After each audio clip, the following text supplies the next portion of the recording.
Gadaikan iman haram.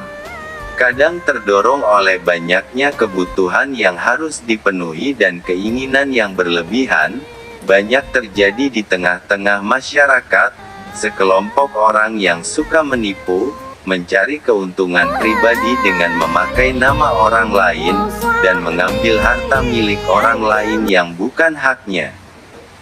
Cara mengambil hak orang lain itu bisa dilakukan dengan tipu-menipu, memutarbalikkan fakta, memanfaatkan kelemahan orang lain, melakukan suap-menyuap dan cara-cara lain yang tidak terpuji. Tindakan itu sangat tercela menurut pandangan Islam, karena ia memakan harta yang tidak halal, dan menyakiti orang lain, sehingga orang itu menderita kerugian lahir dan batin. Ibnu al-Ashwat al-Hadrami dan Imri'il Qais pernah terlibat dalam perselisihan yang keras mengenai masalah tanah. Keduanya mengadukan hal itu kepada Rasulullah, dan masing-masing tidak dapat mengemukakan fakta dan bukti yang memberikan kejelasan.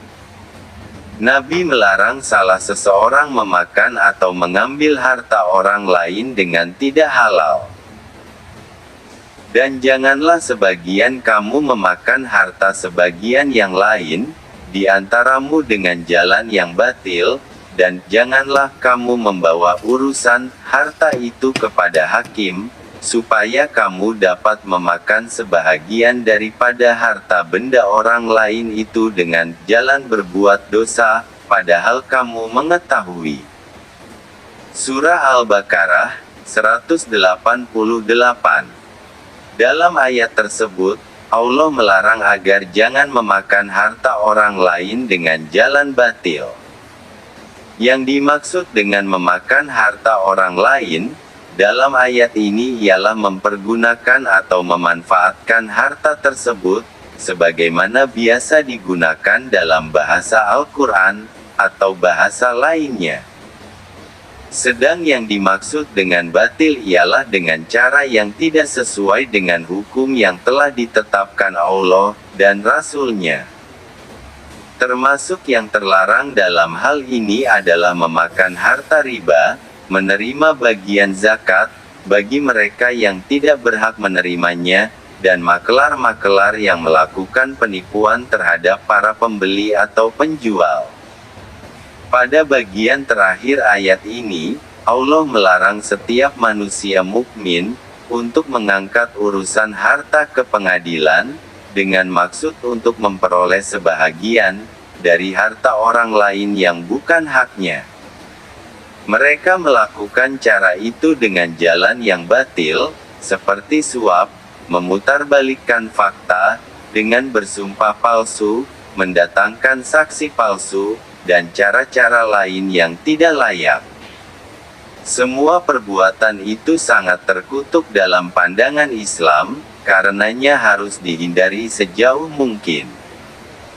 Terhadap kedua orang yang berselisih, yang mereka mengadukan perselisihannya kepada Rasulullah, dan minta diselesaikan, Rasulullah bertindak sangat hati-hati agar jangan ada yang dirugikan.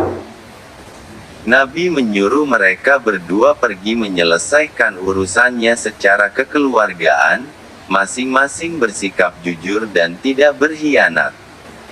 Nabi katakan kepada mereka berdua, "Sesungguhnya aku adalah manusia seperti kamu, dan kamu datang dengan suatu perkara agar aku menyelesaikannya. Barangkali di antaramu ada yang lebih pintar dan lugas berbicara sehingga saya memenangkan perkaranya, berdasarkan argumen-argumen yang kedengarannya baik. Maka siapa yang mendapat keputusan hukum dariku, untuk memperoleh bagian dari harta saudaranya yang bukan haknya, maka janganlah ia mengambil harta itu. Karena dengan demikian berarti aku telah memberikan sepotong api neraka kepadanya." Bukhari 6452, Muslim 2232. Mendengar ucapan dan pengarahan dari Nabi tersebut, Kedua sahabat itu menitikkan air mata, mereka berdua menangis menginsafi petunjuk tersebut yang sangat bermanfaat. Masing-masing berkata kepada lawan perkaranya, "Saya bersedia mengikhlaskan harta bagianku untukmu." Setelah itu Nabi bersabda kepada mereka, "Pergilah kamu berdua dengan penuh rasa persaudaraan dan lakukan pembagianmu masing-masing dengan penuh keikhlasan." Kehidupan dunia modern, yang dihadapkan dengan berbagai kebutuhan dan kepentingan, persaingan dalam berusaha semakin ketat dan bebas, bisa mengakibatkan manusia menjadi lemah dalam memegang amanah, apabila tidak mendapat bimbingan agama. Sebahagian di antara mereka yang tidak lagi mengindahkan petunjuk agama, berani melakukan penipuan, pemalsuan dan pemutarbalikkan fakta yang nyata-nyata dilarang Allah dan Rasul-Nya. Demikian kerasnya larangan yang diajarkan agama Islam terhadap perbuatan yang terkutuk itu, sehingga Islam menggolongkan pelaku yang berbuat curang dan gemar memalsu serta menipu digolongkan ke dalam yang dikucilkan dari kebenaran. Islam adalah agama yang sangat memperhatikan hak-hak individu dan masyarakat. Ia memegang erat prinsip pemberian hak kepada pemiliknya secara bulat dan utuh, melarang penipuan antar sesama umat manusia. Agama pembawa rahmat bagi alam semesta itu, juga mengarahkan umatnya agar berterus terang dalam menyatakan kebenaran dan bermuamalah dengan segala etika dan kejujuran. Jika di dalam sosial media tindakan seperti memalsukan akun nama-nama ulama, kiai atau tokoh agama, dan tokoh masyarakat dengan menipu orang lain untuk mencari keuntungan pribadi. Tindakan memalsu barang, menipu dan memutarbalikkan kebenaran adalah perbuatan licik yang akan menjerumuskan manusia kepada kehinaan.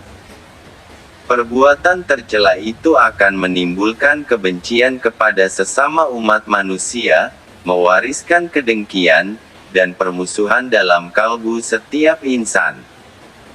Untuk menghindari tindakan yang curang dan penipuan, suatu saat Nabi mengadakan peninjauan langsung ke pasar-pasar sebagai pusat perdagangan.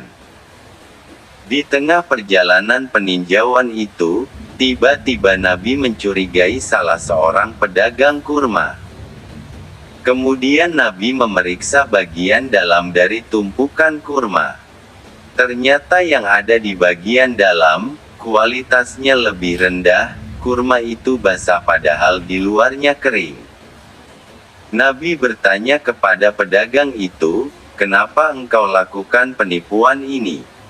Nabi melarang tindakan semacam itu. Selanjutnya beliau mengatakan, "Siapa yang menipu bukan golonganku."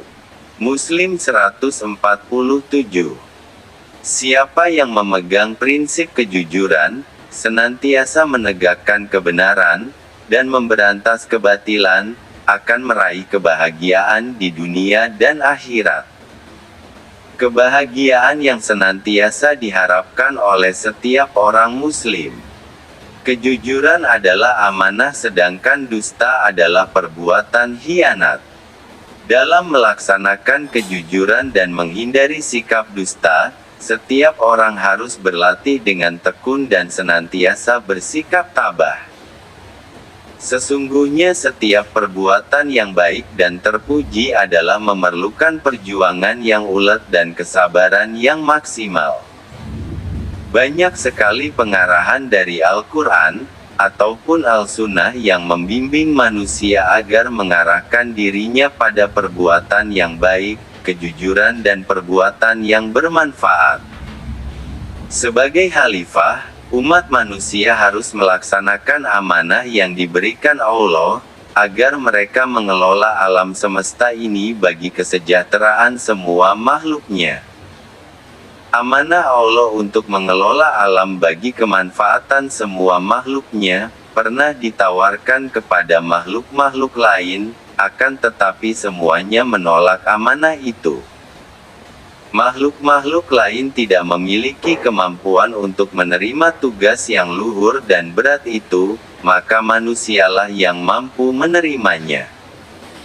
Sebagai makhluk yang paling sempurna, baik kejadian fisik maupun mentalnya, manusia berhak menjadi pemimpin bagi makhluk-makhluk lain dan tidak boleh mengkhianati amanat yang ditugaskan kepadanya. Perhatikan firman Allah. Sesungguhnya kami telah mengemukakan amanat kepada langit, bumi, dan gunung, maka semuanya enggan untuk memikul amanat itu, dan mereka khawatir akan mengkhianatinya, dan dipikulo amanat itu oleh manusia. Sesungguhnya manusia itu amat zalim dan amat bodoh. Surah Al-Ahzab, 33, 72. Selanjutnya status dan kedudukan manusia akan tergantung bagaimana ia dapat menunaikan amanah yang luhur itu. Bila ia menjalankannya dengan baik, sehingga berhasil mengelola alam ini untuk kesejahteraan sesama makhluk, maka ia menjadi makhluk yang terbaik dan menduduki posisi yang lebih tinggi dan mulia dari makhluk lain. Sebaliknya apabila manusia mengkhianati amanat itu, sehingga menimbulkan kerusakan di muka bumi, serta mencelakakan sesama makhluk, maka status dan kedudukannya merosot ke tempat yang rendah. Ia menjadi makhluk yang paling hina dan tercampakkan ke dalam kerendahan, ia akan dimurkai oleh Allah. Manusia seperti itu akan mendapat kutukan dari sesama makhluk yang dikhianati olehnya. Demi buah tin dan buah zaitun, dan demi bukit Sinai, dan demi kota Mekah ini yang aman, sesungguhnya kami telah menciptakan manusia dalam bentuk yang sebaik-baiknya. Kemudian kami kembalikan dia ke tempat yang serendah-rendahnya, neraka, kecuali orang-orang yang beriman dan mengerjakan amal saleh, maka bagi mereka pahala yang tiada putus-putusnya. Surah Al-Tin, 95. 1-6. Semoga Allah senantiasa membimbing kita dengan hidayah dan taufik-Nya. Amin.